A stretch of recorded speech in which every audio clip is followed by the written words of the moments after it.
really like the Tigers this week. That's why they are going to be my Hills Cricket Academy lock of the week. I'm going to pick the Tigers here for an upset. They're due a win. That's really the only thing that I'm looking at here. I feel like the Tigers get one more win out of this season, and I'm picking it to be this week. Come on. I mean, right? Come on.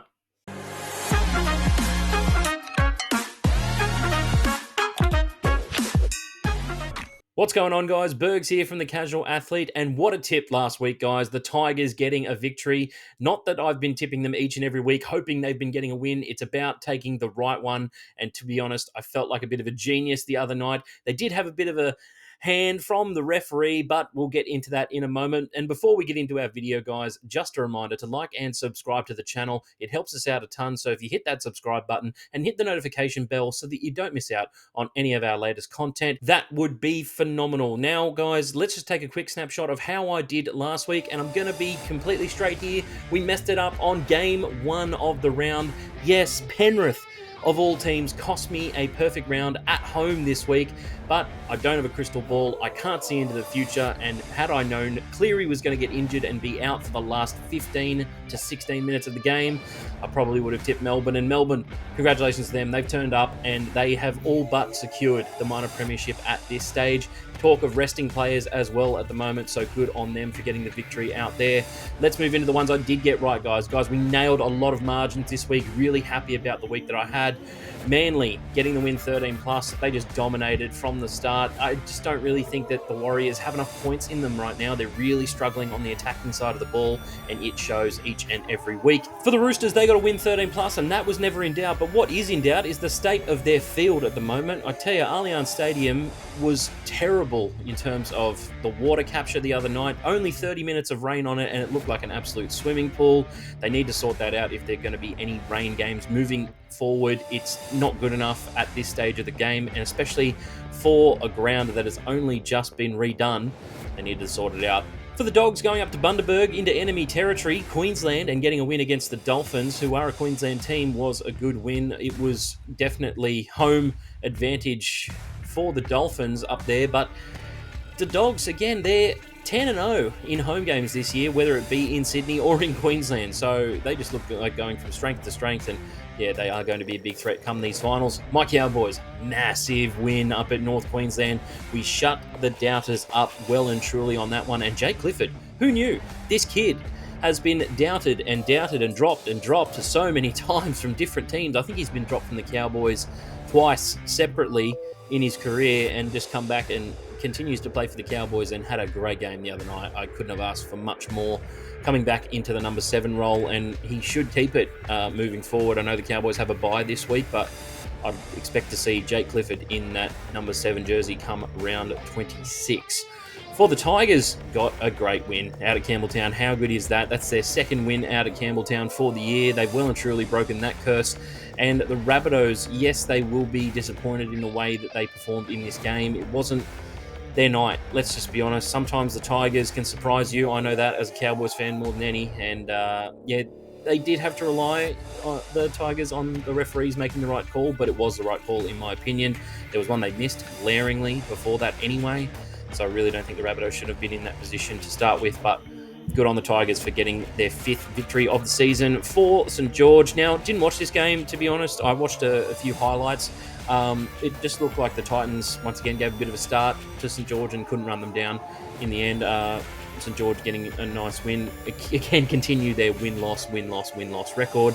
And for the Sharks, down at Shark Park, they did it the hard way, but the Knights kept turning over ball to them, and it just looked like they weren't going to score in the end. The Sharks, I know the Knights' defense is pretty good. It's up there, I think, almost top 5 in the league, so I was really worried when they gave up 18 points. But last week's video, I did say, if the Sharks can score 20 points, they will win this game. They scored 19 points.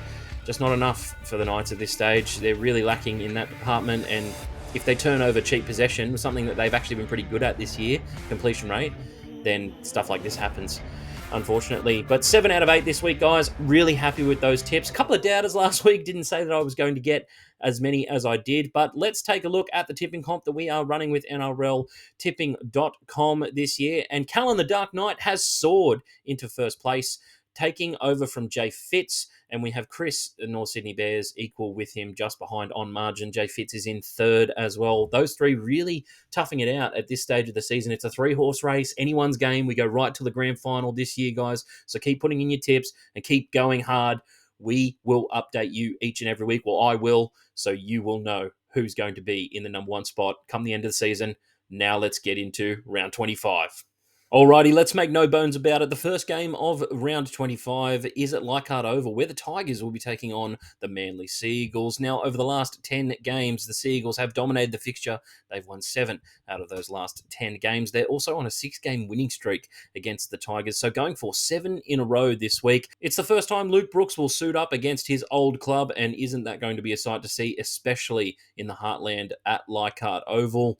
For the Tigers, great win last week. I was impressed with their resolve. They only scored 18 points, but man, did they fight right till the final whistle. They did have some help from the referee, but let's let that fall by the wayside and just enjoy the fact that the Tigers are going to be level with Parramatta at some point. Maybe a bit of a spoiler for my Parramatta tip this week, but it could come down to the spoon bowl, and that is what we are all waiting for. For the Seagulls, again, kind of similar to the Dogs, they seem to be going from strength to strength at the moment. Their attack is the 4th best in the comp, and their defense currently 6th best in the league. Not too far behind some of the other guys ahead of them as well.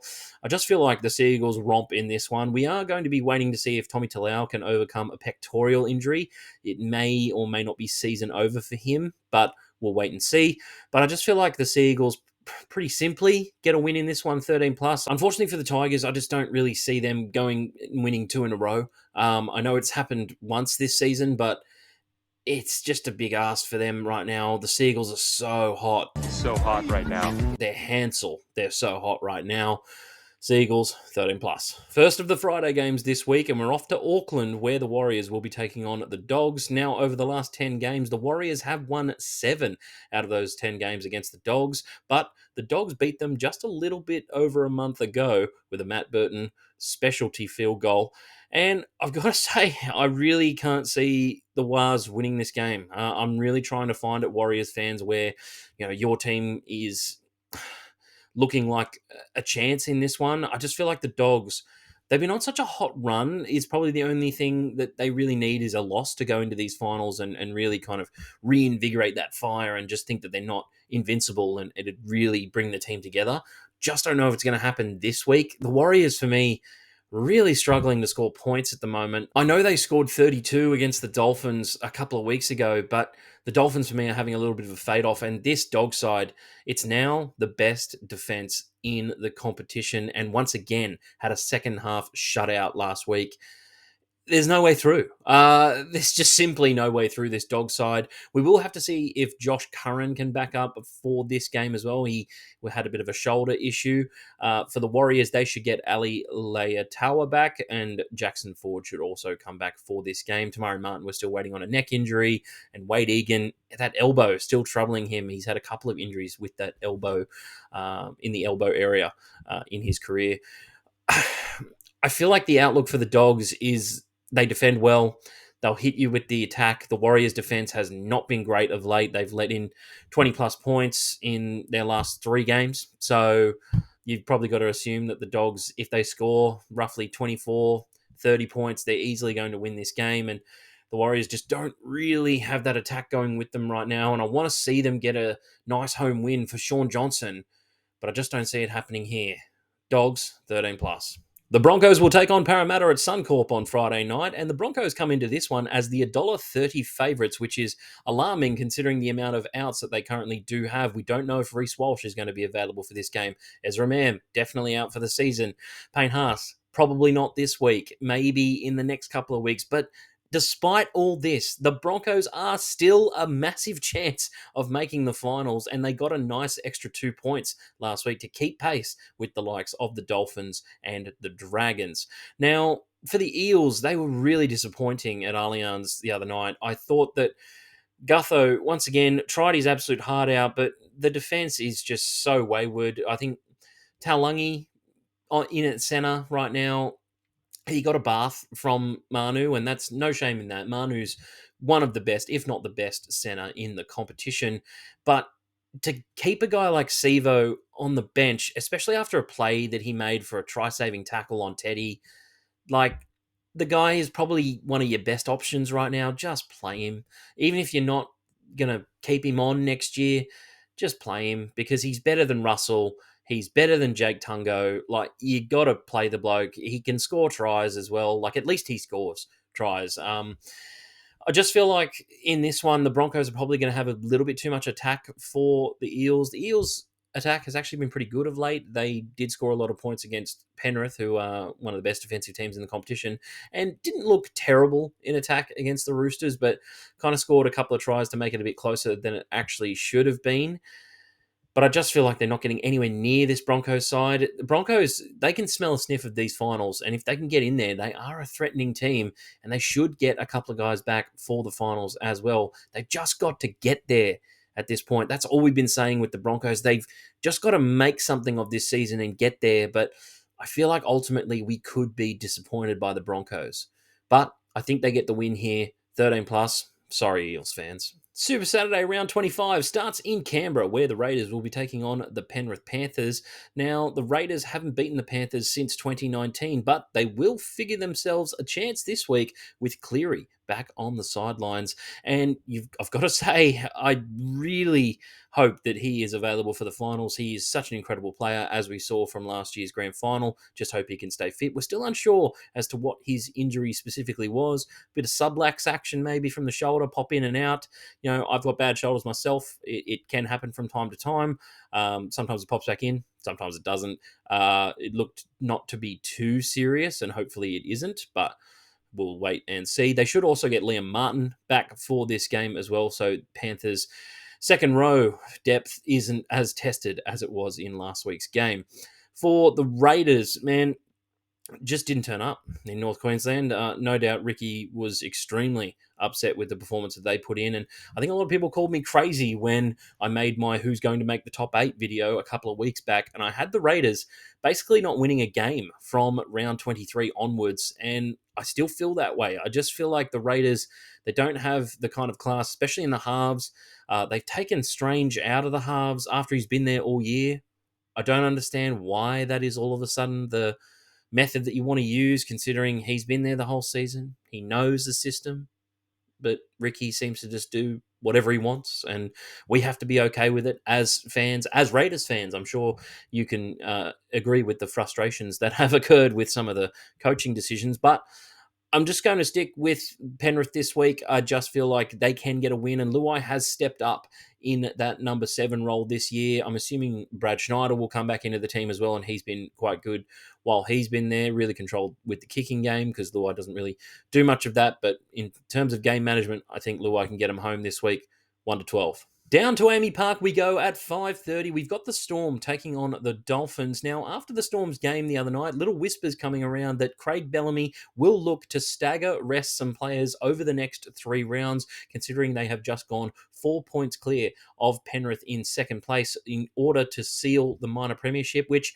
I don't think is a bad idea in terms of just resting all your players in that round 27 game, which could really help out the Broncos, to be honest, as they play them in round 27. Don't know which players are going to be rested what week. I'm waiting on fantasy results. Got a lot of guys from the Storm in draft this year, so hopefully it's not my guys. I'm in finals at the moment, and it is a stressful time for everyone.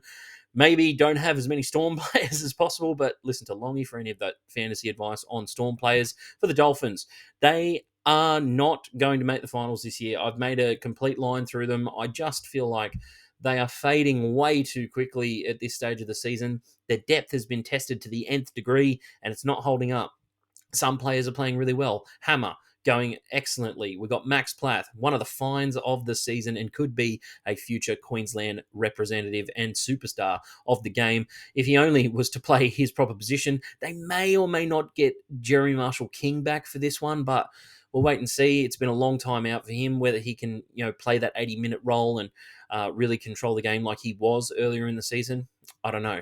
But I just feel like they didn't score any points in the second half, and they've been so good at scoring points, the Dolphins, and coming up against the Storm, who are one of the best defensive teams in the competition. They could slack off the Storm. They do have that kind of performance in them, but I just feel like no matter who they put in, it's a next man up mentality. Plus, they are likely to get Xavier Coates back this week, and he is a huge in for them. I know I've been saying that each and every week, but it seems to be this week is going to be the week that Xavier Coates will come back into the team. I feel like the Storm get a win here, but I only think it's going to be close. I just feel like the Storm will, have a little bit of a monkey off their back, having beaten Penrith last week. A little bit of relax will come in. Dolphins will get off to a quick start, and the Storm will once again have to run them down. They've been running teams down a lot and having a few comebacks this season, so we'll see if they can do it again. Storm 1-12.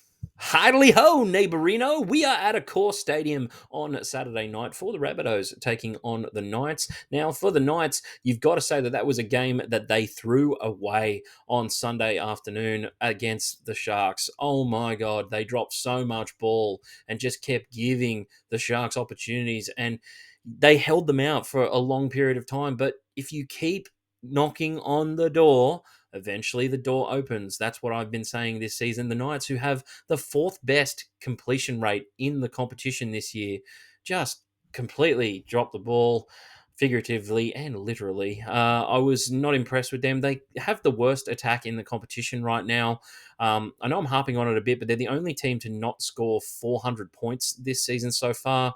I know they've played one less game than some other teams like the Tigers, but man, with an attacking weapon like Ponga, you really would think, especially with the run they went on last season, that they'd be up there as one of the best and most potent teams in the competition. That is not the case. For the Rabbitohs, they also got embarrassed the other night. No one wants to lose to the last place Tigers, and if you don't turn up with the right attitude, they can do you. And the Tigers definitely did them the other night. And I know they probably would like to say that pass from Cam Murray wasn't forward, but let's be honest, it was. Belinda Clark right on the line there, called it as I saw it. I think everyone saw it. There was a pass from Jack Whiten that probably should have been called earlier in that set, to tell you the truth, but we'll let that one go. They lost the game, so let's move on into this one where I feel like if the Rabbitohs are at full strength, they definitely win this game. The problem is they're very far from full strength. I think they have about 5 or 6 guys who are not available this season in just the last couple of rounds of the season. Plus, they will also probably be without Cody Walker as well, who copped a pretty bad head knock in last week's game. So that just depletes them even further. For the Knights, I think they're a little bit lucky to get Souths where they are getting them right now. Again, if Souths can manage to score 24 points, although I don't really see it happening, South's attack has been a little bit clunky in the last couple of weeks. I feel like the Knights should get a win here, but I expect it to be close still. Knights 1-12. Seabus Super Stadium on Sunday plays host to the Gold Coast Titans, who are taking on the Sydney Roosters this week. Now, the Sydney Roosters are going for an impressive 11 in a row against the Titans. So this week could be the week that the Titans break the streak. We'll wait and see. Now, on the outs front for the Roosters, they should be without Victor Radley this week, who was booked for a pretty dubious hip drop tackle that I saw in real time, and I was very surprised that it wasn't given a penalty at the time, but he was put on report later in the game. They should get back, however, Jared Hargreaves and Nat Butzer should be back for this game as well. For the Titans, they should get Beau Fermor back for this game. Now, the Titans, they have had a bit of a drop-off in recent times and are well out of the race for the finals. They don't really have much to play for. I thought they could get up last week for Kieran Foran's 300th game, but I was just a bit disappointed in some of their efforts, to tell you the truth. I really feel like the Roosters could do a job on them here, and the Roosters, once again, just running away against teams that aren't competing for finals at this point in time. Their real test is to come against Penrith and the Storm, potentially week 1 of the finals against Penrith at Penrith. Going to be a huge game for them, especially if Cleary is fit. Could go either way, but we know how that has gone in the past. That record against those two teams has been very well documented. For the Titans, I just don't think that they can hang with the Roosters this week, losing a lot in the middle and aren't defending well at this point in time. I'm going to go the Roosters, 13+. The last game of round 25 takes us down to Wynn Stadium, where the Dragons will be taking on the Sharks. Now, the Dragons come into this one, and they've only got to ask themselves one question, and that question is, how do you stop Daniel Atkinson? Spoiler alert, You don't. The Knights learnt that last week, and I tell you what, this kid from the Newtown Jets is just going from strength to strength, man. He had to deal with everything last week. He had to be the kicker, he had to be the main playmaker. Nothing was coming from Blake Brayley. He had a bit of help, let's not get it wrong, but he kicked 2 field goals in that game. Only one of them counted, and the kid is a sniper as well with the boot. Who knew? And man, I've got to give it to him at this point in time. The Dragons, they got their win last week, so logic would suggest that they lose this week at Wynn Stadium. Back-to-back games at Wynn Stadium is good for them in terms of the draw that they get. I'm just not sure if they can win this one, but I feel like they are going to break their little streak that they have going on at the moment with their win-loss, win-loss, win-loss. I just feel as though they can snag that 8th spot in the 8, and they are the most likely team to do it for me. I'm going to back them in as my Hills Cricket Academy lock of the week this week. I think the Dragons actually upset the Sharks at Wynn Stadium. Sharks may get Trindle back for this one. Could cause a little bit of confusion in the halves, but I feel like Trindle will go back to being the main playmaker, and when he does play in that role, he is quite good. I feel like Ben Hunt, when he is the sole playmaker and doesn't have to worry about Kyle Flanagan, he steps up like he did last week, and Lomax had a good game as well on the back of it, and when those two are in sync, they're easily going to be the best 2 players on the field. I think they're better than any of the Sharks players. So I'm going to back the Dragons in this week, and hopefully they don't do me wrong like they've done in the past. Let's go Dragons, 1-12. So that's it for this week's video, guys. What do you think about my tips? Did I get 8 out of 8? Let me know down in the comments section below. Please make sure that you like and subscribe to the channel. Follow us on Instagram, Facebook, and TikTok. And I'll catch you on the next one.